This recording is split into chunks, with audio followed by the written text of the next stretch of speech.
व्याख्यामुद्रां करसरसिजैः पुस्तकं शङ्खचक्रे बिभ्रद्भिन्नस्फटिकरुचिरे पुण्डरीके निषण्णः अम्लानश्रीरमृतविशदैरंशुभिप्लावयन्मामाविर्भूयादनगमहिमा मानसे वागधीशः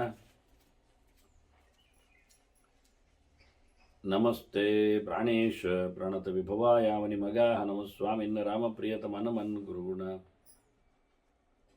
नमस्तुभ्यं भीमप्रबलतमकृष्णेष्ट भगवन्नमः श्रीमन्मध्व प्रदिश सुदर्शन्नो जय जय श्रीगुरुभ्यो नमः। नारायणं सुरगुरुं जगदेकनाथं भक्तप्रियं सकललोकनमस्कृतं च त्रैगुण्यवर्जितमजं विभुमाद्यमीशं वन्दे भवग्रम् अमरासुरसिद्धवन्द्यं नारायणं नमस्कृत्य नरं चैव नरोत्तमं देवीं सरस्वतीं व्यासं ततो ಜಯಮುದೀರೇ. ವೇದವ್ಯಾಸರ ಮಹಾಭಾರತದ ಚಿಂತಕರಿಗೆ ವಂದನೆಗಳು. ಶಾಂತಿ ಪರ್ವದ 494ನೆಯ ಪ್ರವಚನ.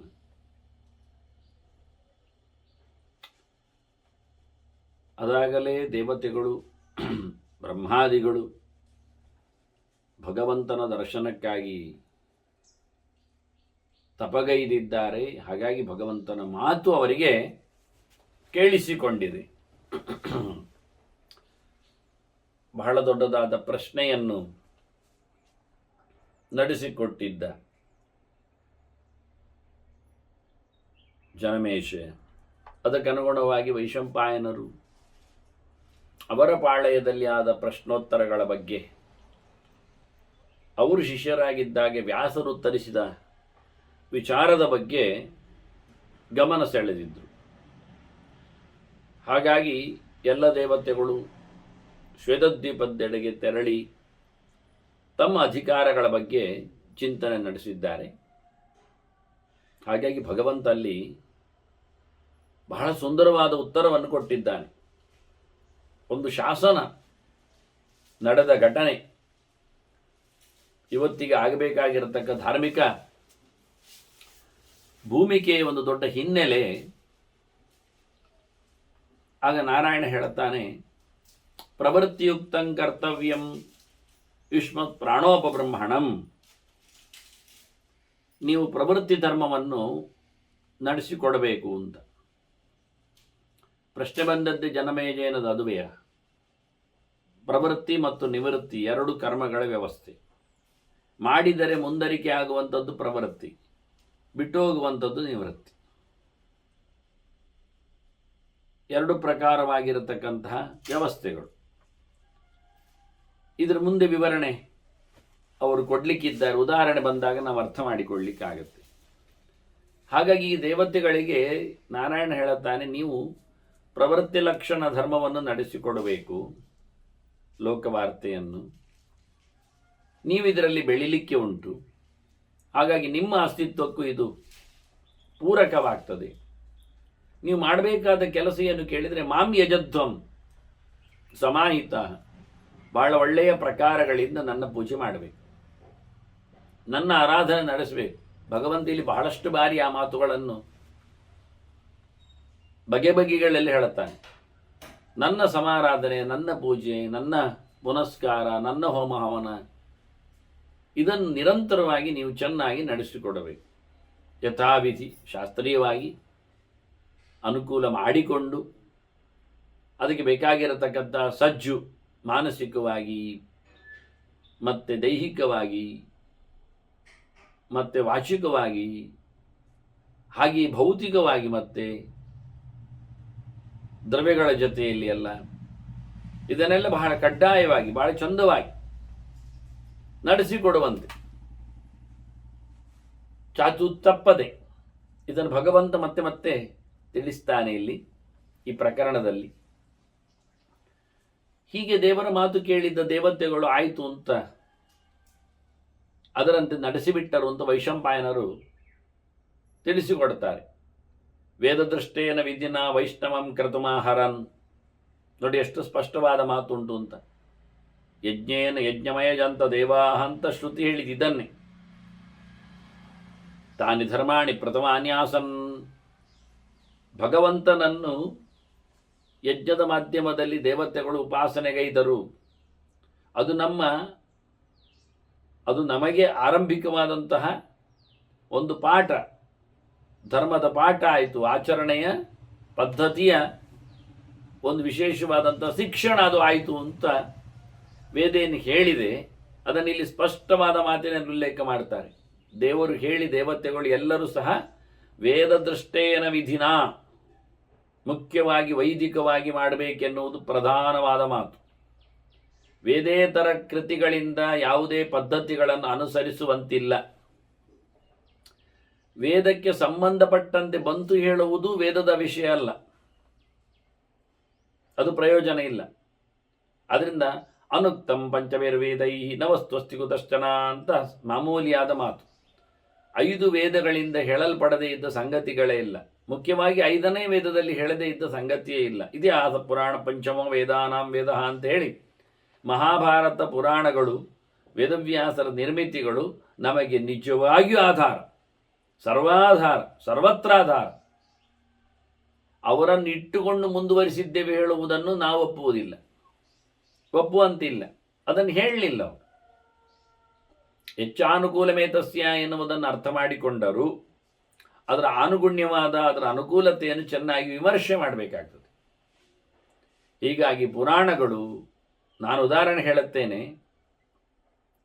ಇವತ್ತು ನಡೆಯತಕ್ಕಂತಹ ವಿಶೇಷವಾದಂತಹ ನಾಗನ ಆರಾಧನೆ, ಅದನ್ನು ನಾನು 10-20 ವರ್ಷಗಳಲ್ಲಿ ಅದರ ಬಗ್ಗೆ ಬಹಳಷ್ಟು ವಿಷಯಗಳನ್ನು ಕಲೆ ಹಾಕಿ ಎಷ್ಟು ಅಸಂಗತವಾದ, ಎಷ್ಟು ಅಶಾಸ್ತ್ರೀಯವಾದ, ಎಷ್ಟು ಅಬದ್ಧವಾದ ಕಥೆಗಳು ಇವೆ ಎನ್ನುವುದನ್ನು ನೋಡಿಕೊಂಡು ಅದನ್ನು ಶಾಸ್ತ್ರೀಯವಾಗಿ ಅಧಿಕೃತವಾಗಿ ನಡೆಸುವ ವಿಧಾನ ಹೇಗಿರ್ತದೆ ಹೇಳಿ ಮಹಾಭಾರತೋಕ್ತವಾಗಿ, ಅದರಲ್ಲಿ ಅದಕ್ಕೆ ಪುರಾಣಗಳ ಬೆಂಬಲದ ಜೊತೆಯಲ್ಲಿ ನಾನು ಬಹಳ ಸುಂದರವಾಗಿ ಕೊಟ್ಟಿದ್ದೇನೆ.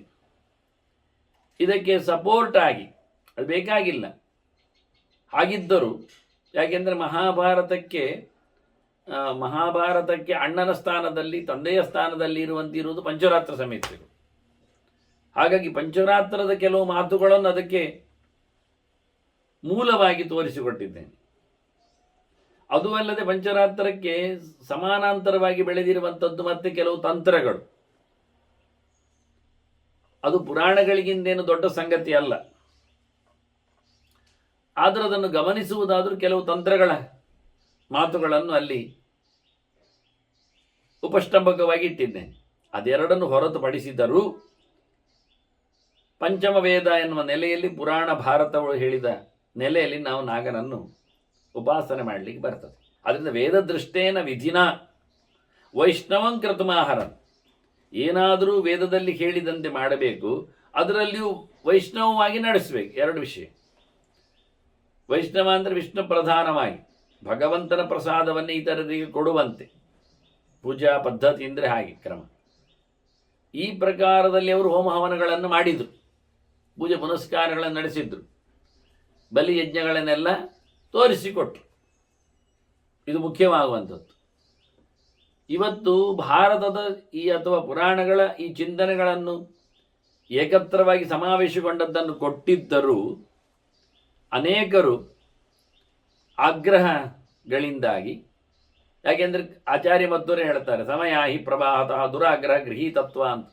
ಎಲ್ಲ ಪದ್ಧತಿಗಳು, ಎಲ್ಲ ರೂಪರೇಖೆಗಳು ಹಾಗೆಯೇ ಉಳಿತಾವೆ. ಯಾಕೆ ಕೇಳಿದರೆ ಬದಲಾಗುವುದಿಲ್ಲ, ಬದಲಾವಣೆಗೊಳ್ಳುವುದಿಲ್ಲ, ಸರಿ ಮಾಡಲಿಕ್ಕೆ ಹೋಗುವುದಿಲ್ಲ. ಯಾಕೆಂದರೆ ಅಂತಹ ಆಗ್ರಹಿಗಳು ಇರ್ತಾರೆ, ಪ್ರಿಜುಡಿಸೈಸ್ ಮೈಂಡೆಡ್ ಅಂತ. ಇಂತಹ ಕೆಟ್ಟ ಆಗ್ರಹಗಳಿಂದಾಗಿ ಎಂತಹ ಒಳ್ಳೆಯ ಸಂಗತಿಗಳು ಲೋಕದಲ್ಲಿ ಪ್ರಚಾರಕ್ಕಾಗಲಿ, ಪ್ರಯೋಗಕ್ಕಾಗಲಿ, ಪ್ರಮಾಣಕ್ಕಾಗಲಿ ಬರುವುದಿಲ್ಲ. ಇದು ಆಸುರವೇ ಒಂದು ದೃಷ್ಟಿಯಿಂದ. ಈ ಆಗ್ರಹಕ್ಕೆ ಯಾರು ವಿಶೇಷ ಕೇಳಿದರೆ ಅಸುರರೇ ಅದಕ್ಕೆ ವಿಶೇಷವಾದಂತಹ ವ್ಯಕ್ತಿಗಳು. ಶುದ್ಧವಾದ ಪ್ರಕ್ರಿಯೆಯನ್ನು ನಡೆಸಿಕೊಟ್ಟರೆ ಎಲ್ಲಿ ಪುಣ್ಯ ಬರುತ್ತೋ ಒಂದು ದೇವತೆಗಳು ಅವರಿಗೆ ವಿಶೇಷವಾದ ಸವಲತ್ತನ್ನು ಕೊಡುವುದೇ ಇಲ್ಲ. ಇಲ್ಲಿ ಕ್ರಮಬದ್ಧವಾಗಿ ವೈದಿಕವಾದ ಆಚರಣೆಯನ್ನೇ ಮಾಡಿಕೊಂಡ್ರು ಅಂತ ವೈಶಂಪಾಯನರು ತಿಳಿಸಿಕೊಡ್ತಾರೆ. ಹಾಗೆ ಭಗವಂತನ ಬಗ್ಗೆ ಬಹಳ ಚೆನ್ನಾಗಿ ವೈಷ್ಣವ ಅಂದ್ರೇನು, ಆ ವಿಷ್ಣು ಯಾರು ಎನ್ನುವುದನ್ನು ಚೆನ್ನಾಗಿ ಸ್ಪಷ್ಟಪಡಿಸಿದ್ರು ಅವರು. ಪ್ರಾಹು ಆದಿತ್ಯವರ್ಣಂತಂ ಪುರುಷಂ ತಮಸಪ್ಪರಂ, ಇದೆಲ್ಲ ಶ್ರುತಿಯಲ್ಲಿ ಬಂದ ಹಾಗೆ. ವೇದಾಹಮೇತಂ ಪುರುಷಂ ಮಹಾಂತಂ ಆದಿತ್ಯವರ್ಣಂ ತಮಸಪ್ಪರಸ್ತಾತ್ ತಮೇವಂ ವಿದ್ವಾನ್ ಅಮೃತ ಭವತಿ ನಾಣ್ಯಪಂಥಾಯನಾಯ ವಿದ್ಯತೆ. ಅಯನ ಅಂದರೆ ಮೋಕ್ಷದ ದಾರಿ, ಬಿಡುಗಡೆ. ಹಾಗಾಗಿ ಇದು ನಿವೃತ್ತಿ. ಇಲ್ಲಿಂದ ನಿವೃತ್ತಿ ಪಡೆಯಬೇಕಾದ್ರೆ, ನಾವು ಹೊರಟು ಹೋಗಬೇಕಾದ್ರೆ, ದೇವರೆಡೆಗೆ ಸಾಗಬೇಕಾದ್ರೆ ಈ ಪ್ರಕಾರವಾದ ಭಗವಂತನ ಜ್ಞಾನವನ್ನು ಪಡೆದೇ ಆಗಬೇಕು. ಆ ಪ್ರಕಾರ ಭಗವಂತನ ಸಮಾರಾಧನೆ ನಡೆಸಿಕೊಂಡೇ ಆಗಬೇಕು. ಹೇಗಿದ್ದಾನೆ ದೇವರು ಅಂದರೆ, ಅವನು ಆದಿತ್ಯ ಮಂಡಲದಲ್ಲಿದ್ದಾನೆ, ಆ ತೇಜೋರೂಪನಿದ್ದಾನೆ. ಅತ್ಯಧಿಕವಾಗಿರತಕ್ಕಂಥ ಕೋಟಿಗಟ್ಟಲೆ ಇನ್ನೆಷ್ಟೋ ಸೂರ್ಯಪ್ರಕಾಶ ಭಗವಂತನಲ್ಲಿ. ಅಂತ ಭಗವಂತ ಯಾವುದೇ ಅಜ್ಞಾನದಿಂದ ತುಂಬಿಲ್ಲ, ತಮಸ್ಸಿನ ಆಚೆ ಇದ್ದಾನೆ. ತಮೋಭಿಮಾನಿಯಾದ ದುರ್ಗೆ ಮಹಾಲಕ್ಷ್ಮಿ ಅವಳಿಗಿಂತ ಮಿಗಿಲಿದ್ದಾನೆ, ಶ್ರೇಷ್ಠನಿದ್ದಾನೆ. ಇಡೀ ಬ್ರಹ್ಮಾಂಡದಲ್ಲಿ ನೆಲೆಗೊಂಡವನಿದ್ದಾನೆ. ಪ್ರತಿಯೊಂದು ಜೀವನೊಳಗೂ ಪ್ರವೇಶ ಮಾಡಿದ್ದಾನೆ. ಪುರಾತನನಿದ್ದಾನೆ. ಪರಿಪೂರ್ಣವಾದಂಥ ಆನಂದಾದಿ ಸದ್ಗುಣಗಳ ಕಡಲು ಇದ್ದಾನೆ. ಅಂತ ಭಗವಂತ ಸರ್ವೋತ್ತಮನಿದ್ದಾನೆ. ಬೃಹಂತಂ ಸರ್ವಗಂ ದೇವಂ ಈಶಾನಂ ವರದಂ ಪ್ರಭಂ. ಇದನ್ನು ಸ್ಪಷ್ಟಪಡಿಸ್ತಾ ಬಂದ್ರಂತೆ. ಬೇಕಾದಂಥ ಅವತಾರಗಳನ್ನು ಪಡೆಯುವ, ಎಲ್ಲವನ್ನು ನೀಡುವ, ಎಲ್ಲರೇ ತುಂಬಿರತಕ್ಕಂಥ ಸರ್ವಸಮರ್ಥನಾದ ಎಲ್ಲರ ದೊರೆಯಾದ ಭಗವಂತ ಅವನೇ ನಿಜವಾಗಿ ದೇವರು. ಹೀಗೆ ಭಗವಂತನ ಸೇವೆ ಸಮಾರಾಧನೆ ಮಾಡಿದ ಬಳಿಕ ಮತ್ತೆ ದೇವರು ಅವರಿಗೆ ಆದೇಶಿಸ್ತಾನೆ, ಮಾತು ಕೊಡ್ತಾನೆ. ನೀವು ಬಹಳ ಚೆನ್ನಾಗಿ ಯಜ್ಞಯಾಗಗಳನ್ನು ಮಾಡಿದಿರಿ, ಹೇಳಿದಂತೆ ನಡೆಸಿಬಿಟ್ರಿ, ನೀವು ಸಂಕಲ್ಪ ಮಾಡಿಕೊಂಡಾಗೆ ನನ್ನ ಸೇವೆಯನ್ನು ಮಾಡಿದ್ದೀರಿ, ನಿಮ್ಮ ಯೋಗ್ಯತೆಯಂತೆ ನನಗೆ ಆಹುತಿಯನ್ನು, ಭಾಗವನ್ನು ಪರಿಕಲ್ಪಿಸಿದ್ದೀರಿ. ಹಾಗಾಗಿ ಯಾರಿಗೆ ಯಾವ ಪ್ರಕಾರವಾದ, ಯಾರು ಯಾವ ರೀತಿಯಲ್ಲಿ ನನ್ನ ಸಮಾರಾಧನೆ ಮಾಡಿದ್ದಾರೋ ಅದೇ ರೀತಿಯಾಗಿ ನೀವು ನಿಮ್ಮನ್ನು ಸಹ ರೂಪಿಸಿಕೊಳ್ತೀರಿ. ಏನಯ ಕಲ್ಪಿತೋ ಭಾಗ ಸತತಾ ಮಾಮುಪಾಗತಃ. ನೀವು ಕೊಟ್ಟಾಗಿ ಸಂಕಲ್ಪಿಸಿದಂತೆ ಆಯಾ ಭಾಗಗಳು ನನ್ನನ್ನು ತಲುಪಿವೆ, ನಾನು ಪಡೆದಿದ್ದೇನೆ. ಹಾಗಾಗಿ ಪ್ರೀತೋಹಂ, ನಾನು ಖುಷಿಪಟ್ಟಿದ್ದೇನೆ. ಪ್ರದಿಶಾಮ್ಯದ್ಯ ಫಲಂ, ಹಾಗಾಗಿ ನಿಮಗೆ ನಾನು ಅದರ ಫಲವನ್ನು ಕೊಡ್ತಾ ಇದ್ದೇನೆ. ಯಾವುದದು? ಆವರ್ತಿ ಲಕ್ಷಣಂ, ಪ್ರವೃತ್ತಿ ರೂಪವಾದದ್ದು. ನೀವು ನಿಮ್ಮನ್ನು ತೊಡಗಿಸಿಕೊಳ್ಳಿಕ್ಕೆ ಬೇಕಾಗಿರತಕ್ಕ ವ್ಯವಸ್ಥೆಯನ್ನು ಮಾಡುತ್ತೇನೆ. ಯೂಯಂ ಯಜ್ಞೈ ಯುಜ್ಯಮಾನಾ ಪ್ರವೃತ್ತಿ ಫಲಭಾಗಿನಃ. ಜನರು ಮಾಡತಕ್ಕಂತಹ ಯಜ್ಞಯಾಗಗಳಲ್ಲಿ ನಿಮಗೆ ಆಹುತಿಗಳು ಸಲ್ಲಲಿ. ನೀವು ಯಥೇಷ್ಟವಾಗಿ ಪ್ರವೃತ್ತಿ ಧರ್ಮಗಳನ್ನು ನಡೆಸುವವರಾಗಿ ಬನ್ನಿ. ಹೇಗೆ ನೀವು ನನಗೆ ವಿಶಿಷ್ಟವಾದ ಆಹುತಿಗಳನ್ನು, ಪೂಜೆ ಪುನಸ್ಕಾರಗಳನ್ನು ನಡೆಸಿಕೊಟ್ರೆಯೋ ಅದೇ ಪ್ರಕಾರದಲ್ಲಿ ನಿಮಗೂ ಆಗಲಿ. ಯೋ ಮೇ ಯಥಾ ಕಲ್ಪಿತವಾನ್ ಸತತ ಯಜ್ಞ ಭಾಗಾರ್ಹ. ನನಗೆ ಮಾಡಿರತಕ್ಕ ಸೇವೆಯಂತೆ ನಿಮಗೆ ಲೋಕದಲ್ಲಿ ಸೇವೆಯಾಗಿ ದೇವತೆಗಳಿಗೆ ಅಂತ ಬಹಳ ಚೆನ್ನವಾದ ಭಗವಂತನ ಈ ಮಾತುಗಳು. ಯಜ್ಞೇರಿ ಯೇ ಚಾಪಿ ಯಕ್ಷ್ಯಂತಿ ಸರ್ವಲೋಕೇಶು ವೈ ಸುರಾಹ ಕಲ್ಪಯಿಷ್ಯಂತಿ ವೋ ಭಾಗಾನತೆ ನರಾಹ ವೇದ ಕಲ್ಪಿತ. ಓ ದೇವತೆಗಳೇ, ನಿಮಗೆ ಎಲ್ಲ ಲೋಕಗಳಲ್ಲಿ ಎಲ್ಲ ಜನರು ಸಹ ನಿಮಗೆ ನಿಮ್ಮ ಯೋಗ್ಯತೆಯಂತೆ, ನೀವು ನನ್ನನ್ನು ಮಾತಾಡಿಸಿರುವಂತೆ ನಿಮ್ಮನ್ನು ಜನರು ಮಾತಾಡಿಸ್ತಾರೆ. ವೇದಕಲ್ಪಿತ ಅನ್ನ ಭಾಗಾನ್ನು ಕಲ್ಪಯಿಷ್ಯಂತಿ. ವೇದೋಕ್ತವಾಗಿ ನಿಮಗೆ ಆಹುತಿಗಳನ್ನು ಅವರು ಸಮರ್ಪಿಸುತ್ತಾರೆ. ಎಲ್ಲ ಜನ ನೀವೇನು ಮಾಡಲಿಕ್ಕೆ? ನೀವು ಅವರನ್ನು ಹೊತ್ತುಕೊಳ್ಳಿಕ್ಕೆ. ಯೂಯಂ ಲೋಕಾನ್ ಭಾವಯದ್ವಂ. ಕೃಷ್ಣ ಗೀತೆಯಲ್ಲಿ ಹೇಳಿದಾಗೆ ಸಹಯಜ್ಞ ಪ್ರಜಾ ಸೃಷ್ಟ ಪುರೋವಾಚ ಪ್ರಜಾಪತಿ ಅನೇನ ಪ್ರಸವಿಜ್ಯದ್ವಂ ಯಶೋಸ್ತಿಷ್ಟಗಾಮದ. ಮತ್ತೆ ತೇ ದೇವಾಹ ಭಾವಯಂತು ಪರಸ್ಪರಂ ಭಾವಯಂತಹ. ಜನರು ನಿಮ್ಮನ್ನು ಆರಾಧನೆ ಮಾಡಲಿ, ನೀವು ಜನರನ್ನು ಬೆಳೆಯಿಸಿರಿ, ಅವರನ್ನು ಅನುಗ್ರಹಿಸಿರಿ, ಅವರಿಗೆ ಬೇಕಾದ ಸವಲತ್ತುಗಳನ್ನು ಕೊಡ್ರಿ, ಅವರಿಂದ ಮತ್ತೆ ಪುನಃ ಯಥಾ ಪ್ರಕಾರ ನೀವು ಪೂಜೆಗಳನ್ನು ಕೈಗೊಂಬರಿ. ಹೀಗೆ ಬಹಳ ಸುಂದರವಾಗಿ ನೀವು ಪರಸ್ಪರವಾಗಿ ಯಜ್ಞಗಳಿಂದ ದೇವತೆಗಳ ಸಮಾರಾಧನೆ, ಯಜ್ಞಕ್ಕಾಗಿ ವೇದಗಳ ಬಳಕೆ, ವೇದಗಳಿಂದ ದೇವತೆಗಳಿಗೆ ಪ್ರೀತಿ. ನೀವೆಲ್ಲ ನನಗೆ ಅದರ ಆಹಾರವನ್ನು ನನಗೆ ನೀವು ಕಲ್ಪನೆ ಮಾಡ್ತೀರಿ, ಹಾಗಾಗಿ ನೀವು ಯಥೇಷ್ಟವಾಗಿ ಬೆಳೀತೀರಿ. ಈಗ ಅವರು ಕೊಡತಕ್ಕ ಆಹುತಿಯ ವ್ಯವಸ್ಥೆಗಳು, ಅದರಿಂದ ನೀವು ಲೋಕಗಳನ್ನು ಬಹಳ ಸರ್ತಿ ಹೇಳ್ತಾನೆ ಈ ಮಾತುಗಳನ್ನು. ನೀವು ನನ್ನ ಸಮಾರಾಧನೆಯನ್ನು ಮಾಡಿಕೊಳ್ಳ್ರಿ, ನಿಮಗೆ ಲೋಕದವರು ಸಮಾರಾಧನೆ ಮಾಡ್ತಾರೆ. ನೀವು ಲೋಕಗಳನ್ನು ಮೆಚ್ಚಿಸಿರಿ, ಅವರು ನಿಮಗೆ ಒಳ್ಳೆಯ ರೀತಿಯಿಂದ ಭಾವನೆಯನ್ನು ನಡೆಸಿಕೊಡ್ತಾರೆ ಅಂತೇಳಿ ಮತ್ತೆ ಮತ್ತೆ ಲೋಕಾನ್ ಭಾವಯದ್ವಂ ಮಯ ಅಧಿಕಾರ ನಿರ್ಮಿತ. ನೀವು ನಿಮ್ಮ ಅಧಿಕಾರದಲ್ಲಿ, ಅಧಿಕಾರ ಅಂದರೆ ಅದು ವಿಶೇಷವಾದಂಥ ವ್ಯವಸ್ಥೆ ಅಂತ ಅರ್ಥ. ಅಧಿಕಾರ ಸಾಕಾಗಿದೆ, ದೀರ್ಘ ಅದು ವೈಶಿಷ್ಟ್ಯ ವಿಶೇಷವನ್ನು ಹೇಳ್ತದೆ, ಆಧಿಕ್ಯ ಅಧಿಕಂ ಅಂತ. ಹಾಗಾಗಿ ನೀವು ನಿಮ್ಮ ಅಧಿಕಾರದಲ್ಲಿ ನೆಲೆಗೊಂಡು ಅದಕ್ಕನುಗುಣವಾಗಿ ಜನರನ್ನು ನೀವು ಬೆಂಬಲಿಸಿರಿ. ಅವರಿಗೆ ಬೇಕಾಗಿರತಕ್ಕಂತಹ ವರಗಳನ್ನು ಕೊಟ್ಟು ಅವರಿಂದ ಧರ್ಮವನ್ನು ಇನ್ನಷ್ಟು ಮಾಡಿಸುವಂತೆ ಮಾಡಿ, ವೇದವನ್ನು ಉಳಿಸುವಂತೆ ನಡೆಸಿ. ವೇದ ಬಂದದ್ದೇ ಅದಕ್ಕಲ್ವಾ. ಇತ್ಯರ್ಥಂ ನಿರ್ಮಿತ ವೇದ ಯಜ್ಞಾಶ್ಚ ಔಷಧಿಭಿ ಸಹ.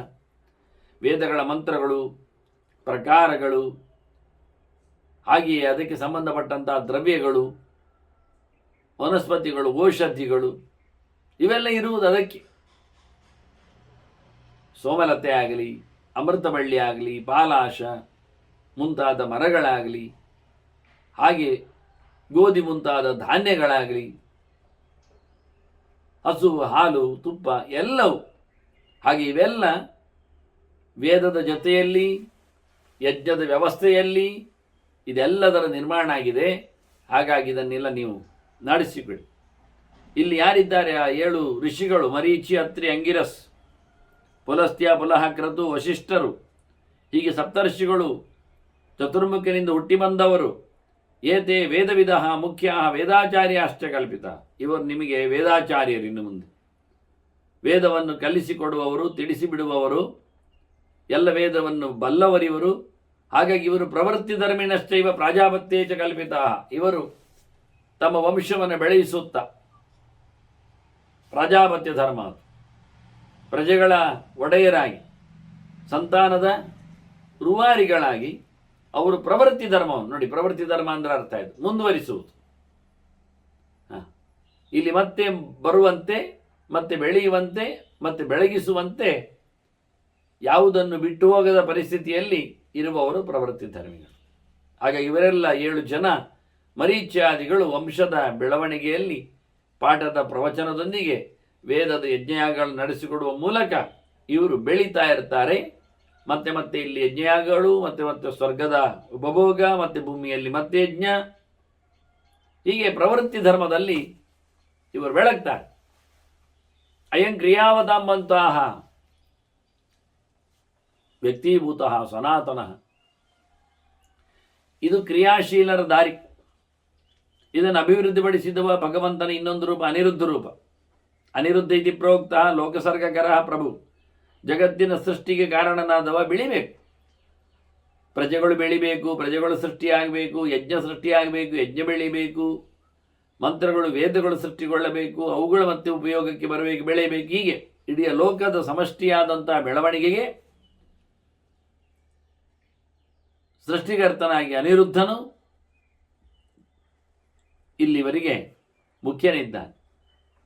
ಮತ್ತು ನಿವೃತ್ತಿ ಧರ್ಮದಲ್ಲಿ ಇವರು 4 ಇದ್ದಾರಲ್ಲ, ಸನಕ, ಸನಂದನ, ಸನಾತನ, ಸನತ್ಕುಮಾರರು, ಬ್ರಹ್ಮದೇವರ ಮಕ್ಕಳು, ಮಾನಸ ಪುತ್ರರು.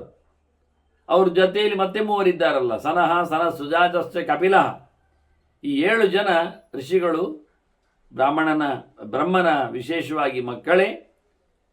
ಇವರು ಸ್ವಯಂ ಆಗದ ವಿಜ್ಞಾನ ನಿವೃತ್ತಿನ ಧರ್ಮಮಾಸ್ಥಿತ. ಇವರು ತಮ್ಮಷ್ಟಕ್ಕೆ ಭಗವಂತನ ಎಚ್ಚರವನ್ನು ಚೆನ್ನಾಗಿ ಸಂಪಾದನೆ ಮಾಡಿಕೊಂಡವರಿದ್ದಾರೆ. ಹಾಗಾಗಿ ಕರ್ಮ ಪ್ರಪಂಚದಲ್ಲಿ ಇವರು ಹೆಚ್ಚು ತೊಡಗುವುದಿಲ್ಲ. ಹಾಗಾಗಿ ಇವರು ನಿವೃತ್ತಿ ಧರ್ಮದಲ್ಲಿದ್ದಾರೆ.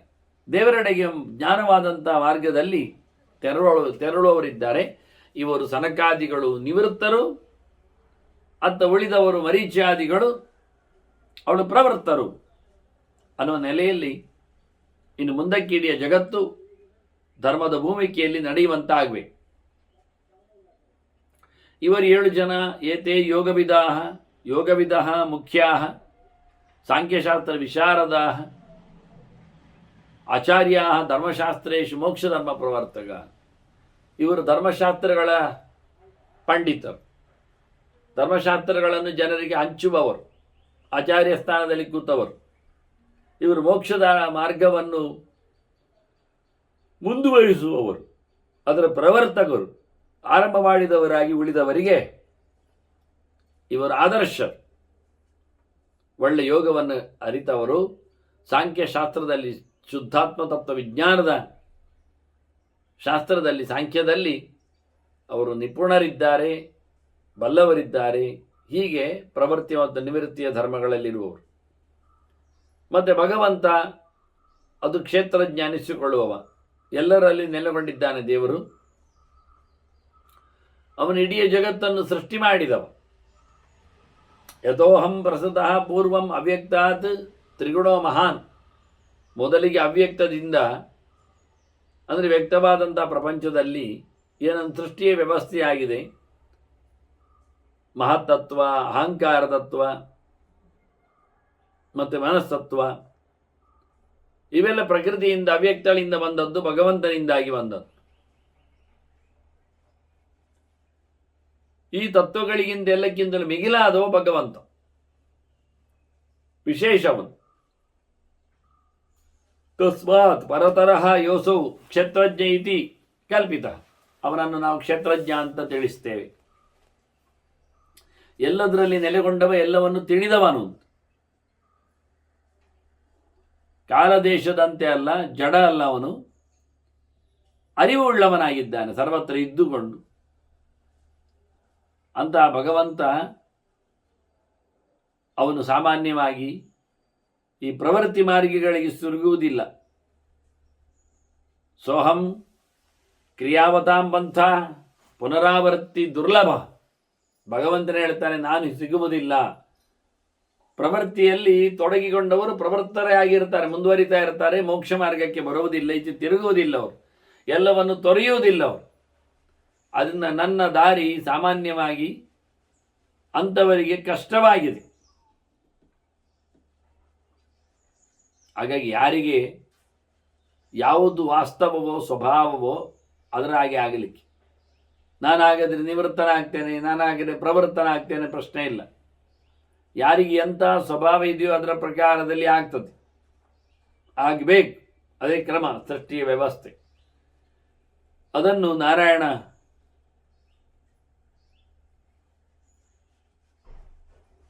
ತಿಳಿಸಿಕೊಡ್ತಾನೆ. ಯೋ ಯಥಾ ನಿರ್ಮಿತೋ ಜಂತು ಯಸ್ಮಿನ್ ಯಸ್ಮಿಂಚ ಕರ್ಮಣಿ ಪ್ರವೃತ್ತವ್ವ ನಿವೃತ್ತವ್ವ ತತ್ಫಲಂ ಸೋಷ್ಣುತೆ ಅವಶಃ. ಯಾವ ಪ್ರಕಾರದ ವ್ಯಕ್ತಿಗೆ ಎಂಥ ಪ್ರಕಾರದ ಸ್ವಭಾವದಲ್ಲಿ ಯಾವ ಪ್ರಕಾರದಲ್ಲಿ ಸೃಷ್ಟಿಯಾಗಿರ್ತದೆಯೋ ಅವನು ಅದಕ್ಕೆ ಅನುಗುಣವಾಗಿಯೇ ಪ್ರವೃತ್ತಿ ಧರ್ಮದಲ್ಲಿಯೋ ನಿವೃತ್ತಿ ಧರ್ಮದಲ್ಲಿಯೋ ಅವನು ಬೆಳೆದುಕೊಂಡೇ ಅದಕ್ಕೆ ಸಂಬಂಧಪಟ್ಟಂತಹ ಫಲವನ್ನು ಉಣ್ತಾನೆ. ಸಾಮಾನ್ಯ ಆಕಾರದ ವ್ಯವಸ್ಥೆ ಇದು ವಾಸ್ತವವಾಗಿ. ಅದು ಹೇಗೆ ಸೋಷ್ಣತೆ ಅವಶ್ಯ. ಅವನು ತನ್ನ ಊಟವನ್ನು ತಾನು ತಯಾರಿಸಿಕೊಂಡು ಮಾಡಿಕೊಳ್ಳುವುದಲ್ಲ,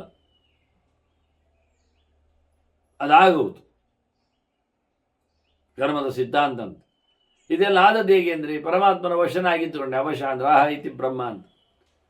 ಪರಮಾತ್ಮನ ವಶದಲ್ಲಿರಲಾಗಿ ಎಲ್ಲವೂ ನಡೀತದೆ. ಬಹಳ ಸುಂದರವಾಗಿ ಅವರವರಲ್ಲಿ ಅವರವರ ನೆಲೆಯಲ್ಲಿ ತತ್ರ ಹತ್ರ ಸ್ಥಿತೋ ವಿಷ್ಣು ಹೇಳಿಕೊಂಡಾಗಿ ಆಗುವಂಥದ್ದು. ಮತ್ತು ಇವ ಬ್ರಹ್ಮ ಇದ್ದಾನಲ್ಲ, ನಾರಾಯಣ ಹೇಳ್ತಾನೆ, ಏಷ ಲೋಕಗುರು ಬ್ರಹ್ಮ ಜಗದಾಧಿಕರ ಪ್ರಭು. ಇಡೀ ಜಗತ್ತನ್ನು ಸೃಷ್ಟಿ ಮಾಡಿದವ, ಮೊದಲಿಗ, ಆದಿಜೀವ, ಜೀವೋತ್ತಮ, ಎಲ್ಲರ ಲೋಕದ ಗುರು ಸ್ಥಾನದಲ್ಲಿ ಮೇಲಕ್ಕೆ ನಿಂತಿದ್ದಾನೆ, ಮೊದಲಿಗೆ ನಿಂತಿದ್ದಾನೆ ಬ್ರಹ್ಮದೇವ. ಅವನು ಯಶಮಾತಾ ಪಿತಾ ಚೈವ ಯುಷ್ಮಾಕಂಚ ಪಿತಾಮಹ. ಇವನು ತಂದೆಯೂ ಹೌದು, ತಾಯಿಯೂ ಹೌದು, ಲೋಕಕ್ಕೆ ಅಜ್ಜನೂ ಹೌದಿವ.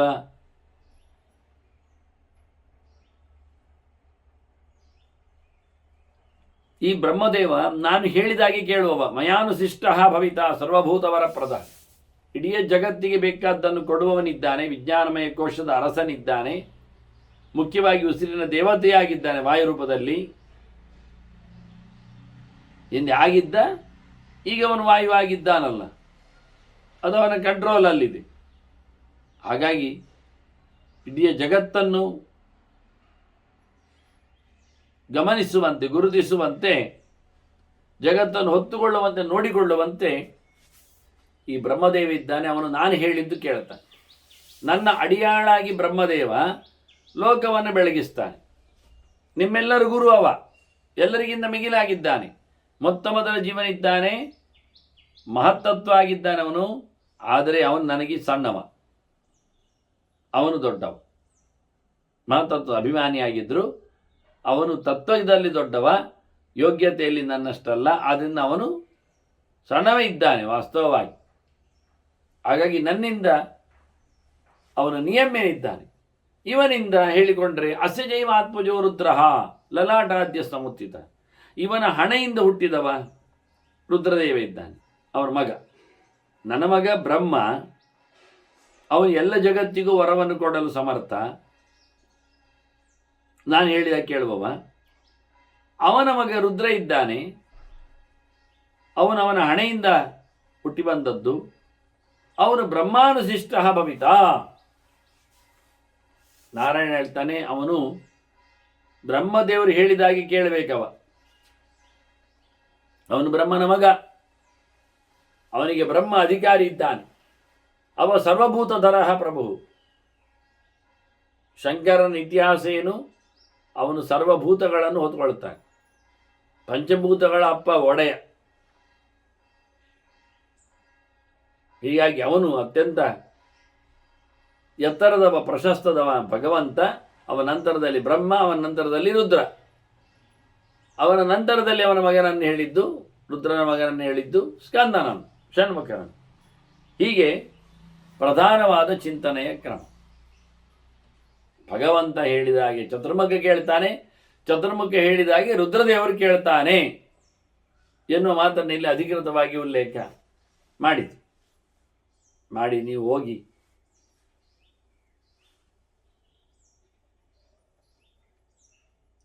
ನಿಮ್ಮನ್ನು ಪ್ರಜೆಗಳು ಆರಾಧನೆ ಮಾಡ್ತಾರಲ್ಲ, ತೆರಳಿ ಗಚ್ಚದ್ವಂ ಹೋಗ್ತಾ ನೀವು ನಿಮ್ಮ ಅಧಿಕಾರವನ್ನು ನಡೆಸಿಕೊಡಿ. ಸ್ವಾನ್ ಅಧಿಕಾರಾನ್ ಚಿಂತಯತ್ವಂ ಯಥಾವಿಧಿ. ಶಾಸ್ತ್ರದ ಚೌಕಟ್ಟಿನಲ್ಲಿ ಜವಾಬ್ದಾರಿಯುತವಾಗಿ ನೀವು ನಿಮ್ಮ ಸೇವೆಯನ್ನು ನಡೆಸಿಕೊಡಲಿಕ್ಕೆ ಉಂಟು, ಮಾಡ್ತಾ ಬರಲಿಕ್ಕೆ ಉಂಟು. ಯಥಾ ಪ್ರಕಾರದಲ್ಲಿ ಪ್ರವರ್ತಂತಾಂಗ್ರಿಯ ಸರ್ವಲೋಕೇಶು ಮಾ ಚಿರಂ. ತಡ ಮಾಡಬೇಡಿ, ಬೇಗ ಹೋಗಿ ಲೋಕದಲ್ಲಿ ಮಾಡಬೇಕಾದ ಕೆಲಸಗಳನ್ನೆಲ್ಲ ಹಂಚಿ ಹರಡಿ. ಶಾಸ್ತ್ರೀಯವಾದಿ ಪ್ರದರ್ಶಂತಾಂಚ ಕರ್ಮಾಣಿ, ಎಲ್ಲ ಮಾತುಗಳನ್ನು ಉಪದೇಶ ಮಾಡಿ, ಎಲ್ಲರಿಗೂ ಹೇಳಿಕೊಡಿ, ನಡೆಸಿಬಿಡಿ. ಅದನ್ನು ನಾನು ಹೇಳಿದ್ದು, ತಾನಿ ಧರ್ಮಾಣಿ ಪ್ರಥಮಾನ್ಯಾಸನ್ ಅಂತ. ಪ್ರಾಣಿನಾಂ ಗತಯಸ್ತತ, ಎಲ್ಲರೂ ಹೇಗಿರಬೇಕು, ಹೇಗೆ ನಡ್ಕೊಳ್ಳಿಕ್ಕೆ, ಹೇಗೆ ಕರ್ಮ ಅನ್ನುವುದನ್ನೆಲ್ಲ ಹೇಳಿ ತಿಳಿಸಿಬಿಡಿ. ಪರಿನಿಶ್ಚಿತ ಕಾಲಾನಿ ಆಯುಂಷೀಹ ಸುರೋತ್ತಮ. ಹೋಯ್ ದೇವತೆಗಳೇ, ಸಮಯ ಇಷ್ಟೇ ಇರುವುದು ಎಲ್ಲರಿಗೂ. ಒಂದು ಲೆಕ್ಕಾಚಾರದಲ್ಲಿ ಉಂಟು ಆಯುಷ್ಯ. ನಾಳೆ ಮಾಡ್ತೇನೆ, ನಾಳೆ ಮಾಡುವ ಅದೆಲ್ಲ ಇಲ್ಲ, ಅದೆಲ್ಲ ಆಗುವುದಿಲ್ಲ. ಇದೀಗ ಕೃತಯುಗ, ಇದಂ ಕೃತಯುಗನ್ನಾಮ ಕಾಲ ಶ್ರೇಷ್ಠ ಪ್ರವರ್ತಿತ. ಬಹಳ ಅತ್ಯಂತ ಎತ್ತರದ ಪ್ರಶಸ್ತವಾದ ಕಾಲ ಇದು, ಶ್ರೇಷ್ಠವಾದ ಕಾಲ ಇದು ಕೃತಯುಗ. ಈ ಯುಗದಲ್ಲಿ ಎಂತಹ ವಿಚಿತ್ರವಾದಂತಹ ಯಜ್ಞ ಹೋಮ ಹವನಗಳಲ್ಲಿ ಎಲ್ಲ ಪ್ರಾಣಿಗಳನ್ನು ತೆಗಿಲಿಕ್ಕಿಲ್ಲ, ಕೊಡಲಿಕ್ಕಿಲ್ಲ. ಹಾಗೆ ಅಹಿಂಸ್ಯಾಹ ಯಜ್ಞ ಪಶವ ಯುಗೆ ಅಸ್ಮಿನ್ ನ ತದನ್ಯಥ. ಬೇರೆಯಲ್ಲಿಲ್ಲ, ಬೇರೆ ಯುಗಗಳಲ್ಲಿ ಪ್ರಾಣಿ ಬಲಿ ಇಲ್ಲ ಅಂತ ಇಲ್ಲ, ಕೃತಯುಗದಲ್ಲಿ ಮಾತ್ರ ಪ್ರಾಣಿ ಬಲಿ ಅದು ಇಲ್ಲ, ನಿಷಿದ್ಧ. ಉಳಿದ ಯುಗಗಳಲ್ಲಿ ಯಾವುದನ್ನು ಕೊಡಲಿಕ್ಕೆ ಬರ್ತದೆ. ಆದ್ದರಿಂದ ಅತ್ಯಂತ ಪ್ರಶಸ್ತವಾದ ಕಾಲ ಅಹಿಂಸೆ ಎನ್ನುವಂಥದ್ದು ಪರಿಪೂರ್ಣವಾದಂತಹ ಅಂಶ ಇದ್ದ ಕಾಲ ಇದು. ಇನ್ನು ಮುಂದಿನ ಕಾಲದಲ್ಲಿ, ಮುಂದಿನ ಯುಗಗಳಲ್ಲಿ ವಾಸ್ತವವಾಗಿ ಇಂತಹ ಧರ್ಮ ಇಲ್ಲ. ಯಾಕೆಂದರೆ 4 ಪ್ರಕಾರದ ಧರ್ಮ ನಿಲ್ಲುವುದಿಲ್ಲ. ಚತುಷ್ಪಾತ್ ಸಕಲೋ ಧರ್ಮ, 4 ಪಾದಗಳಲ್ಲಿ ನೆಲೆಗೊಂಡದ್ದು ಇವತ್ತಿನ ಕೃತಯುಗದ ಧರ್ಮ. ಇದರಲ್ಲಿ ಯಾರೊಬ್ಬರೂ ಸಹ ತಪ್ಪು ಮಾಡುವಂತಿಲ್ಲ, ಸುಳ್ಳು ಹೇಳುವಂತಿಲ್ಲ, ಅಪ್ರಾಮಾಣಿಕವಾಗಿಲ್ಲ, ಅಂದರೆ ರುಜುವಾಗಿ ನೇರವಾಗಿ ಮೋಸಗಾರನಾಗದೆ ವಕ್ರತೆ ಇಲ್ಲದೆ ಇರಬೇಕು. ಹೀಗಾಗಿ ಇಲ್ಲಿ ಎಲ್ಲಿಯೂ ಸಹ ಯಾವುದೇ ರೀತಿಯಾದಂತಹ ತಪ್ಪನ್ನು ಸುಳುವುದೇ ಇಲ್ಲ, ಉದ್ದೇಶಪೂರ್ವಕವಾಗಿ ಆಗಲಿ ಗೊತ್ತಿಲ್ಲದೆ ಆಗಲಿ. ಅಂದ ಪರಿಪೂರ್ಣವಾದಂತಹ ಧರ್ಮವುಳ್ಳಂತಹ ಯುಗ ಅದು ಕೃತಯುಗ. ಅದಕ್ಕೆ ಕೃತ ಅಂತ ಹೆಸರು. ಕೃತ ಅಂದರೆ ಆಯಿತು ಅಂತ ಅರ್ಥ, ಡನ್ ಆಯಿತು, ಸರಿ ಆಯಿತು ಅಂತ. ಮುಂದೆ ತ್ರೇತಾಯುಗ, ಅದರಲ್ಲಿ ತ್ರಯಿ ಧರ್ಮ ಅಂದರೆ ಮೂರೇ ಪಾದ ಧರ್ಮ, ಒಂದು ಮುರಿದು ಹೋಗ್ತದೆ, ಕಾಲಾಂಶ ಇಲ್ಲ ಆಗ್ತದೆ. ಹಾಗಾಗಿ ತ್ರೇತಾಯುಗದಿಂದ ಯಜ್ಞ ಪಶುವಿನ ಎಸೆಪ್ಟೆನ್ಸ್ ಉಂಟು ಹೋಮ ಹವನಗಳಲ್ಲಿ. ನೋಡಿ ವಿಚಿತ್ರ ಅಂದರೆ. ಹಾಗಾಗಿ ಕೃತಯುಗದಲ್ಲಿ ಇರಲಿಲ್ಲ, ಅದು ಅತ್ಯಂತ ಶ್ರೇಷ್ಠವಾಯಿತು. ಅಲ್ಲಿ ಪರಿಪೂರ್ಣವಾದ ಅಹಿಂಸಾ ಎನ್ನತಕ್ಕಂಥ ಧರ್ಮ ಉಳಿದಿತ್ತು.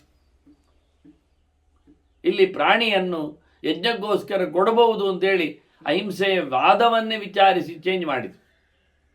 ಯಜ್ಞದಲ್ಲಿ ಪಶುವಿನ ಬಲಿ ಎನ್ನುವುದು ಅಹಿಂಸೆಯೇ ಅಲ್ಲ, ಅದು ಹಿಂಸೆಯೇ ಅಲ್ಲ, ಅದು ಅಹಿಂಸೆ ಅನ್ನುವ ಮೂಲಕ ಎರಡು ಪ್ರಕಾರದ ಹಿಂಸೆ ಇದೆ, ಅಥವಾ ಎರಡು ಪ್ರಕಾರದಲ್ಲಿ ಅಹಿಂಸೆ ಇದೆ. ಪ್ರಾಣಿಗೆ ಉಪಕಾರ ಆಗುವಾಗಿ ಅದನ್ನು ಸಂಹಾರ ಮಾಡಿದ್ದನ್ನು ಹಿಂಸೆ ಅಂತ ಹೇಳುವುದಿಲ್ಲ ನಾವು. ಹೇಳುವುದಾಗಿ ಯಜ್ಞದ ಪಶು ಹಿಂಸೆ ಎನ್ನುವುದು ಅಕ್ಸೆಪ್ಟೆಡ್ ಅಹಿಂಸೆ ಅದಾಗಿದೆ ಅನ್ನೋ ನೆಲೆ. ಹೀಗಾಗಿ ತ್ರೇತಾಯುಗದಲ್ಲಿ ಮೂರು ಧರ್ಮ ಅಂದರೆ ಮುಕ್ಕಾಲು ಧರ್ಮ, ಒಂದು ಕಾಲು ಕುಂಟಿದೆ ಇಲ್ಲ.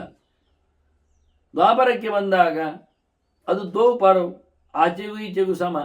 ಆಗಿಂದ ತಪ್ಪು ಸಮವೇ, ಸರಿಯೂ ಸಮವೇ, ಅರ್ಧಕ್ಕರ್ಧ 50-50. ಅದರಿಂದ ಪ್ರಯೋಜನ ಆಗಲಿಲ್ಲ, ಉಪಯೋಗಕ್ಕೆ ಬರಲಿಲ್ಲ. ಧರ್ಮ ಸಂಶಯಿತವಾದ ಧರ್ಮ ಆಗ್ತದೆ.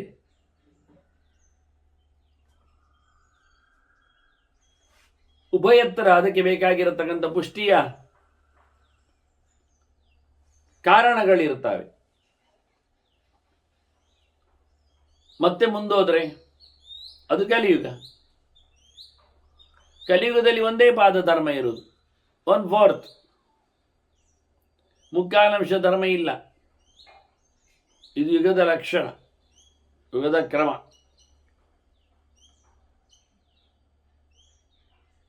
ಮುಖ್ಯವಾಗಿ ಕಲಿಯುಗದಲ್ಲಿ ಒಂದೇ ಪಾದ ಇತ್ತು, ಎಲ್ಲ ಕಳೆದೋಯ್ತು ಅಂದಾಗ ದೇವತೆಗಳು ಗಾಬರಿ ಪಡ್ತಾರೆ. ಮತ್ತೆ ಕಲಿಯುಗದಲ್ಲಿ ನಮ್ಮ ದೇವರ ಸೇವೆಯ ಕಥೆ ಏನು ಅನ್ನೋ ಪ್ರಶ್ನೆಯನ್ನು ಮಾಡಿಕೊಳ್ತಾರೆ. ಬಹಳ ಕಡಿಮೆ ಪಾದ ಧರ್ಮ ಉಂಟಲ್ಲ, ನಮಗೆ ಅಧರ್ಮದ ಸಂಬಂಧ ಆಗಿಬಿಡ್ತದಲ್ಲ. ಹಾಗೆ ದೇವತೆಗಳು ಪ್ರಶ್ನೆ ಮಾಡಿದರೆ ಅದಕ್ಕೆ ದೇವರು ಉತ್ತರ ಕೊಡ್ತಾರೆ.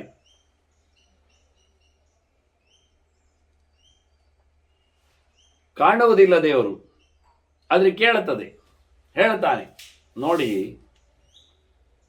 ನಿಮಗೆ ಕಾಲುವಾಸಿಯುಳ್ಳ ಧರ್ಮ ಕಲಿಯುಗ ಅಂದಾಗ ನೀವು ಎಲ್ಲಿ ಇರುವುದು ಏನು ಅಂತ ಕೇಳಲಿಕ್ಕೆ ಬರಬೇಡಿ. ಎಲ್ಲಿ ಪೂಜ್ಯತೆ ಇರ್ತದೆ, ಗುರವಃ ಯತ್ರ ಪೂಜ್ಯಂತೆ, ಹಿರಿಯರಿಗೆ ಎಲ್ಲಿ ಮನ್ನಣೆ ಇರ್ತದೆ ಅಲ್ಲಿ ನೀವಿರ್ಬೋದು. ವಾಸ್ತವ್ಯಂತತ್ರ ಏನು ಕಮ್ಮಿ ಇಲ್ಲ, ಯುಷ್ಮಾಭಿ ನೀವಲ್ಲಿ ಇರ್ಬೋದು. ಗುರವಃ ಯತ್ರ ಪೂಜ್ಯಂತೆ, ಯಾವ ದೇಶದಲ್ಲಿ ಗುರುಗಳಿಗೆ ಹಿರಿಯರಿಗೆ ಗೌರವ ಇರುತ್ತದೆಯೋ ಅದೇನಾಯಿತು, ಕೊನೆಯ ಒಂದೇ ಮುಖ ಸತ್ಯಂಬದ ಧರ್ಮಂಚರ ಅಂತ ಹೇಳಿಕೊಂಡು ಹೋದಲ್ಲಿ ಮಾತದೇವೋಭವ ಪಿತೃದೇವೋಭವ, ಆದರೆ ಆಚಾರ್ಯ ದೇವೋಭವ ಅತಿದೇವ ಭವ ಎನ್ನುವಂಥದ್ದು ಇಲ್ಲಿ ಮಾತ್ರ. ಯೋಗ್ಯರಾದವರನ್ನು ನೋಡಿಕೊಳ್ಳುವ ಲಕ್ಷಣದಲ್ಲಿ ಅಷ್ಟರ ಮಟ್ಟಿಗೆ ಬನ್ನಿ, ಕೈಕಾಲು ತೊಳೆಯಿರಿ, ಜಗಲಿಯಲ್ಲಿ ಕೂತಿರಿ ಅಂತ ಹೇಳಿಕೊಂಡು ಚಾಪೆ ಹಾಕಿ ಅವರನ್ನು ಕುಳ್ಳಿರಿಸಿಕೊಂಡು ಒಂದಿಷ್ಟು ಬೀಸಣಿಗೆಯಲ್ಲಿ ಗಾಳಿ ಹಾಕಿ ದಣಿವ ಆಯಾಸ ಪರಿಹಾರ ಆಗಲಿ ಅನ್ನೋ ನೆಲೆಯಲ್ಲಿ ಇಷ್ಟೇ ಕಲಿಯುಗದ ಕಥೆ ಅಂದಾಗ. ಇಂತಹ ಸಣ್ಣ ಪುಟ್ಟ ಧರ್ಮಗಳಲ್ಲಿ ದೇವತೆಗಳು ಕೇಳಿಕೊಳ್ತಾರೆ, ನಮ್ಮ ಧರ್ಮ ಎಲ್ಲಿ ಉಳಿತದೆ, ನಾವು ಹೇಗಿರಬೇಕು ಅದಕ್ಕೆ ಹೇಳ್ತಾರೆ. ಈ ಪ್ರಕಾರವಾದ ಆಚಾರ್ಯ ಪೂಜೆ, ಗುರು ಪೂಜೆ, ಹಿರಿಯರ ಸನ್ಮಾನ, ಗೌರವ ಎಲ್ಲಿರ್ತದೆ ಅಲ್ಲಿ ನೀವು ಧರ್ಮ ಉಂಟು ಅಂತ ಅರ್ಥ ಇರಬೇಕು. ಗುರುಗಳು ಅಂದಾಗ ಎಲ್ಲ ಪ್ರಕಾರದ ಗುರುಗಳಾಗ್ತಾರೆ. ಶಾಸ್ತ್ರವನ್ನು ತೆರೆದಿಟ್ಟ ವೇದವ್ಯಾಸರು, ಮಧ್ವಾಚಾರ್ಯರು, ಇವರು ನಮಗೆ ಆದಿಮೂಲ ಗುರುಗಳಾಗಿ ಸಿಗ್ತಾರೆ. ಆದರೆ ಯಾವತ್ತಿನವರೆಗೆ ಎಲ್ಲಿವರೆಗೆ ಗುರುಗಳಿಗೆ ಬೆಲೆ ಇರ್ತದೆ? ಇವತ್ತು ಎಷ್ಟೋ ಶಾಲೆಗಳಲ್ಲಿ ಗುರುಗಳಿಗೆ ಬೆಲೆ ಇಲ್ಲ. ವಿದ್ಯಾರ್ಥಿಗಳು ತಾವೇ ತಿಳ್ಕೊಂಡದ್ದು ಅಂತ ಬೀಗ್ತಾ ಇದ್ದಾರೆ. ಒಂದೇ ಪ್ರಕಾರವಾದ ವ್ಯವಸ್ಥೆ ಅಧ್ಯಾಪಕರಲ್ಲಿ ಆಗಲಿ ವಿದ್ಯಾರ್ಥಿಗಳಲ್ಲಿ ಇರಲಾಗ್ತದೆ. ಶಾಲೆಯಲ್ಲಿಯೂ ವಿದ್ಯಾರ್ಥಿಗಳ ಸಂಖ್ಯೆ ಕಡಿಮೆ ಆಗಲಿಕ್ಕೂ ಆಗಿ ಅಧ್ಯಯನಗಳು ಚೆನ್ನಾಗಿ ಆಗುವುದಿಲ್ಲ. ಇದರಿಂದಾಗಿ ಗುರುಸತ್ತಿ, ಗುರುಪಸಕ್ತಿ, ಗುರುಸೇವೆ, ಗುರುಗೌರವ ಅದು ಯಾವುದೂ ಸಿಗುವುದಿಲ್ಲ. ವಿದ್ಯೆಗಳು ಗಟ್ಟಿಯಾಗಿ ಬಾರದೇ ಇರಲಿಕ್ಕೆ ಕಾರಣ ಏನೆನ್ನುವುದರ ಬಗ್ಗೆಯೂ ಕವಚ ವಿದ್ಯೆಯ ಬಗ್ಗೆ ಹೇಳುವಾಗ ಆಚಾರ್ಯ ಮಧ್ವರು ಹೇಳುತ್ತಾರೆ, ಗುರುವೃತ್ತಿಯನ್ನು ಪೂರ್ಣವಾಗಿ ನಡೆಸದೇ ಇದ್ದದ್ದು ಕಾರಣ ಅಂತ. ಗುರುವೃತ್ತೇರ ಪೂರ್ಣತಃ ಅಂತ ಹೇಳಿಕೊಂಡು ಶಿಷ್ಯವೃತ್ತೇರ ಅವನವನು ಏನಾಗಿದ್ದ ಅದನ್ನು ಮಾಡಬೇಕಲ್ಲ, ಕಡ್ಡಾಯವಾಗಿ ಅದಲ್ಲಿ ನಡೆಸಿಕೊಡದದ್ದರಿಂದಲೂ ಅವನಿಗೆ ವಿದ್ಯೆ ಹತ್ತುವುದಿಲ್ಲ, ಮುಗಿಯುವುದಿಲ್ಲ ಅಂತ. ಮಂಗಳಕ್ಕಾಗಿ ಪಾಠ ಅಲ್ಲ, ಬದುಕಿಗಾಗಿ ಪಾಠ ಅನ್ನೋ ನೆಲೆಯಲ್ಲಿ ಎಲ್ಲರಿಂದಲೂ ಕಲಿತುಕೊಂಡು ಗುರುಪಸಕ್ತಿ ಮಾಡಿಕೊಂಡವ ಅದು ಯೋಗ್ಯ. ಇಂಥವರು ಎಲ್ಲಿದ್ದಾರೆ? ಗುರುಗಳನ್ನು ಮಾತಾಡಿಸಿಕೊಂಡವರು ಎಲ್ಲಿದ್ದಾರೆ? ಅಲ್ಲಿ ದೇಶದಲ್ಲಿ ಕಲಿಯುಗದಲ್ಲಿ ಧರ್ಮ ಇದೆ ಅಂತ ಅರ್ಥ. ಎಲ್ಲಿದೆ ಅಂತ ಪರದಾಡಿಕೊಳ್ಳಬೇಕು ಅಂತ ಯೋಚನೆ ಮಾಡಿದ್ರೆ ಇಂದ್ರಾಳಿತಿಗಳು ಎಲ್ಲಿ ಇಲ್ಲ, ಪರದಾಡಲಿಕ್ಕಿಲ್ಲ. ಗುರು ಹಿರಿಯರಿಗೆ ಗೌರವ ಎಲ್ಲಿ ಉಂಟು ನೋಡಿ, ಅಲ್ಲಿ ಸಾಕು, ಧರ್ಮ ಉಂಟು ಅಂತ ಅರ್ಥ.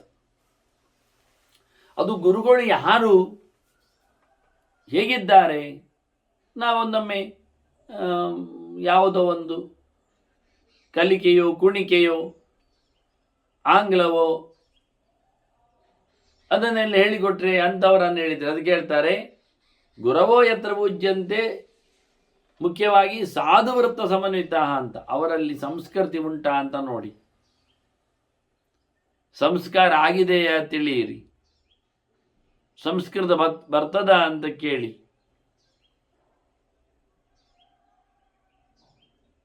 ಹೀಗೆ ಅವರು ವಾಸ್ತವವಾಗಿ ಧರ್ಮದಲ್ಲಿ ಇದ್ದಲ್ಲಿ ಧರ್ಮವನ್ನು ಅವಲಂಬಿಸಿಕೊಳ್ಳುವಲ್ಲಿ ಅವರಿಗೆ ಅನುಕೂಲ ಇರ್ತದೆ. ಹಾಗಾಗಿ ಸಾಧು ವೃತ್ತ ಸಮನ್ವಿತ ಅಂದದ್ದು ಯೋಗ್ಯವಾದ ವೃತ್ತಿಯನ್ನು ಅಥವಾ ವ್ಯಾಪಾರವನ್ನು ಅಥವಾ ಚರ್ಯೆಯನ್ನು ಪ್ರಯೋಗವನ್ನು ಭಗವಂತನ ನಿಷ್ಠೆಯಲ್ಲಿ ನಡೆಸುವರು. ಅನ್ವಿತ ಸಮುದ್ರ ಭಗವಂತ. ಇಂಥವರು ನಮಗೆ ಬೇಕು. ಅಂದರೆ ಆಚಾರ ನಿಷ್ಠೆ, ಅದರಿಂದಾಗಿ ಗುರುತರವಾದ ಜವಾಬ್ದಾರಿಯಿಂದಾಗಿ ವೈಚಾರಿಕವಾದ ಕ್ರಾಂತಿ. ಗುರು ಅಂದರೆ ಹಾಗೆ ಮೇಲಿರಬೇಕಾದ್ರೆ ಇದೆರಡು ಪರಿಶುದ್ಧವಾಗಿ ಎಲ್ಲಿ ಇರ್ತದೆ ಅಲ್ಲಿ ನೀವಿರಿ, ಸಮಸ್ಯೆ ಇಲ್ಲ. ಯಾಕೆಂದರೆ ಎತ್ತರ ಧರ್ಮ ನಹೀಯತೆ, ಅಲ್ಲಿ ಧರ್ಮ ಸಾಯುವುದಿಲ್ಲ. ಆಯ್ತಾ? ಮತ್ತೆ ಕೆಲವು ಸ್ಥಾನಗಳನ್ನು ಹೇಳುತ್ತಾನೆ. ಕಲಿಯುಗದಲ್ಲಿ ದೇವತೆಗಳಿಗೆ ಎಲ್ಲಿರಬೇಕು ಅಂತ ಪರದಾಡಿಕೊಂಡ್ರೆ ಯತ್ರ ವೇದಾಶ್ಚ ಯಜ್ಞಾಶ್ಚ ತಪಃ ಸತ್ಯಂ ದಮಸ್ತತ ಅಹಿಂಸ ಧರ್ಮ ಸಂಯುಕ್ತ.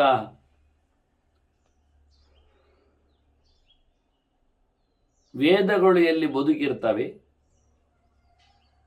ಅದರಿಂದ ಹೇಳಲ್ಪಟ್ಟಂತಹ ಯಜ್ಞ ಪ್ರಕ್ರಿಯೆಗಳು ಎಲ್ಲಿ ಚಾಲ್ತಿಯಲ್ಲಿ ಬರ್ತವೆ, ಅದಕ್ಕೆ ಅನುಗುಣವಾಗಿರತಕ್ಕಂಥ ತಪಶ್ಚರ್ಯೆಯಲ್ಲಿ ಮೂಡಿರ್ತದೆ, ಅದರ ಹಾಗೆ ಅದಕ್ಕೆ ಬೇಕಾದಂತಹ ಸತ್ಯ ಆ ಕಾಲದಲ್ಲಿ,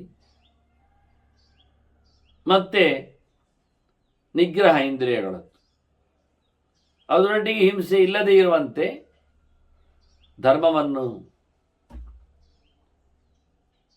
ವೇದೋಕ್ತವಾದ ಪುರಾಣೋಕ್ತವಾದ ಧರ್ಮವನ್ನು ಯಾರು ನಡೆಸಿಕೊಡ್ತಾನೆ ಎಲ್ಲಿ ಉಂಟು, ಒಂದು 7 ಇದ್ದಾಗೆ ವಾಸ್ತವವಾಗಿ.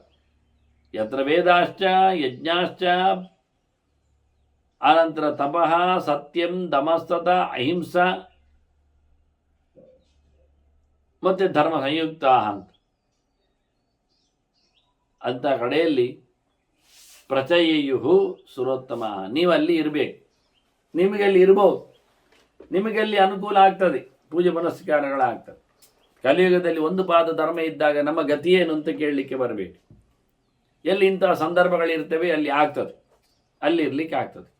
ಹೇಳಿಕೊಂಡು ದೇವತೆಗಳಿಗೆ ಕಲಿಯುಗದಲ್ಲಿ ಅವಕಾಶ ಇದೆ ಅಂತ ಹೇಳ್ತಾನೆ. ಮತ್ತು ಹೇಳ್ತಾನೆ ದೇವರು, ಮಾವೋ ಧರ್ಮ ಪದ ಸ್ಪೃಶೇತ್, ನಿಮ್ಮನ್ನು ಯಾವ ಕಾಲದಲ್ಲಿಯೂ ಕಾಲಿನಿಂದಲೂ ಅಧರ್ಮ ಏನು ತಾಗುವುದಿಲ್ಲ.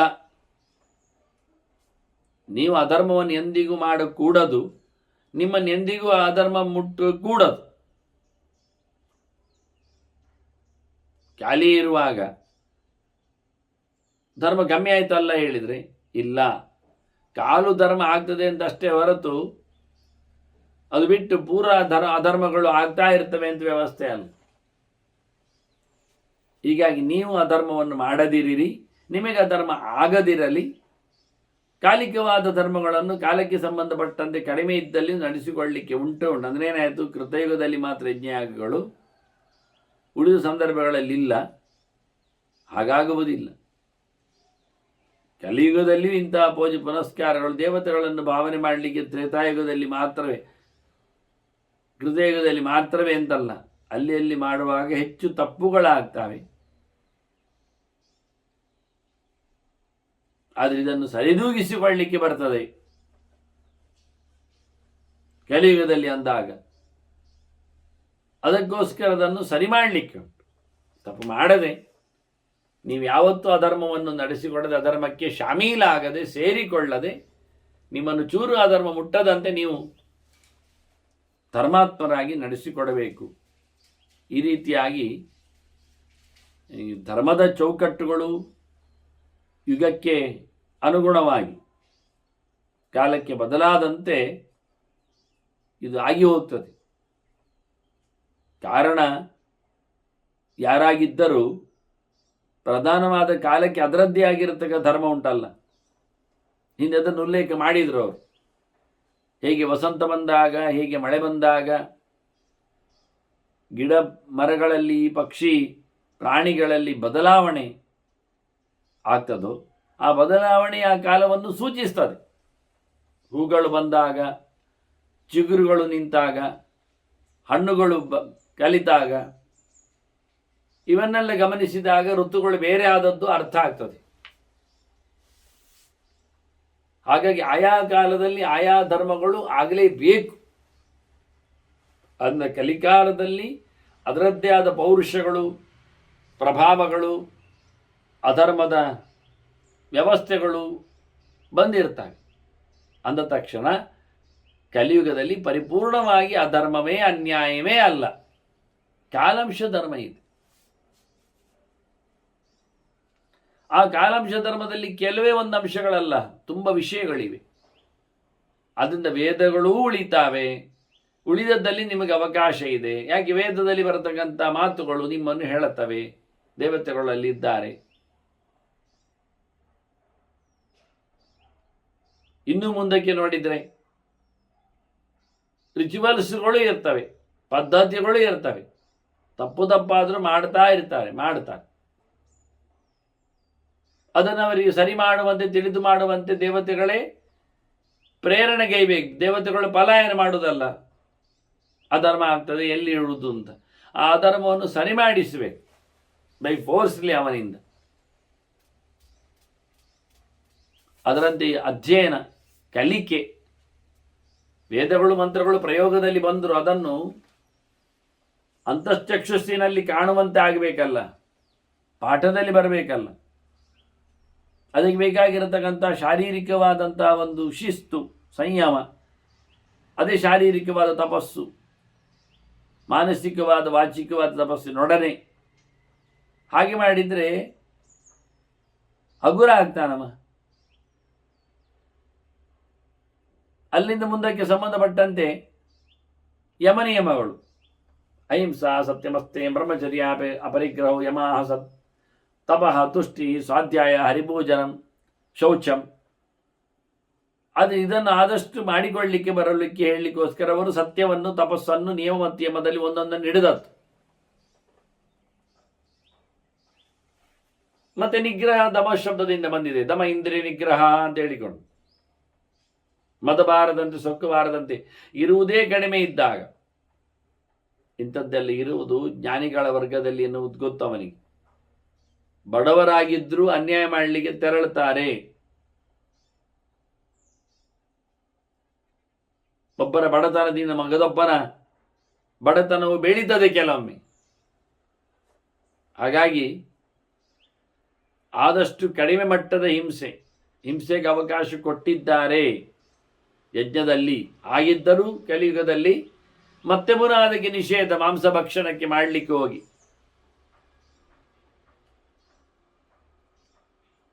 ಹೀಗೆಲ್ಲ ಶುದ್ಧವಾದ ಧರ್ಮದಲ್ಲಿ ಸೇರಿಕೊಂಡ ಕಥೆಗಳು ಇರುವಲ್ಲಿ ದೇವತೆಗಳಿಗೆ ಅವಕಾಶ ಇದೆ. ಅಂದರೆ ಕಾಲವನ್ನು ದೂರುವುದರಲ್ಲಿ ಅರ್ಥ ಇಲ್ಲ.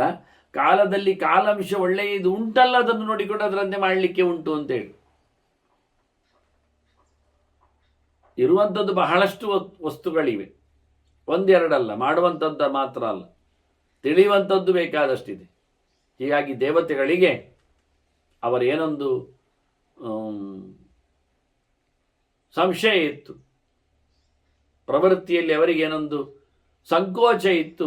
ಹೇಗಪ್ಪ ಕಲಿಯುಗದಲ್ಲಿ ಕಾಲೇ ಇರುವುದಲ್ವಾ, ನಮ್ಮ ಬದುಕೇನು, ನಾವಿರುವ ಕಥೆ ಹೇಗೆ ಕೇಳಿದರೆ ಅರ್ಧಕ್ಕರ್ಧ ದ್ವಾಪರದಲ್ಲಿ ಇರ್ಲಿಕ್ಕೆ ಹೋಗಿ ಓಕೆ ಆಯಿತು. ಕಾಲಾಂಶಕ್ಕೆ ಬಂದಾಗ ಕಲಿಯುಗದ ಕಥೆ ಏನು ಅಂದಾಗ ದೇವತೆಗಳು ಅದಕ್ಕೆ ಸ್ಪಷ್ಟವಾಗಿ, ಅಂದರೆ ದೇವತೆಗಳಿಗೆ ಭರವಸೆಯಾಗಿ ದೇವರು ಸ್ಪಷ್ಟವಾಗಿ ಇಂಥ ಧರ್ಮಗಳು ಇದ್ದೇ ಇರ್ತವೆ, ಇರುವಲ್ಲಿ ನೀವು ಇದ್ದು ಬಿಡಿ, ವಾಸವನ್ನು ಮಾಡಿ, ಹಾಗೆ ನಿಮ್ಮ ಸೇವೆ ನಡೀತದೆ ಅಂತ ಹೇಳಿಕೊಂಡು ಕೈಂಕರ್ಯದ ಬಗ್ಗೆ ಮತ್ತಷ್ಟು ಮಾತನ್ನು ಉಲ್ಲೇಖ ಮಾಡಿದ್ದಾರೆ. ಮುಂದಿನ ಅವರ ವ್ಯವಸ್ಥೆಯ ಬಗ್ಗೆ ವೈಶಂಪಾಯನರ ಮಾತು ಯಾವ ಪ್ರಕಾರದಲ್ಲಿ ಬಂದಿದೆ, ಚಿಂತನೆಗೆ ಸಾಗಿದೆ ಎನ್ನುವುದನ್ನು ಮತ್ತೆ ಕೇಳುವ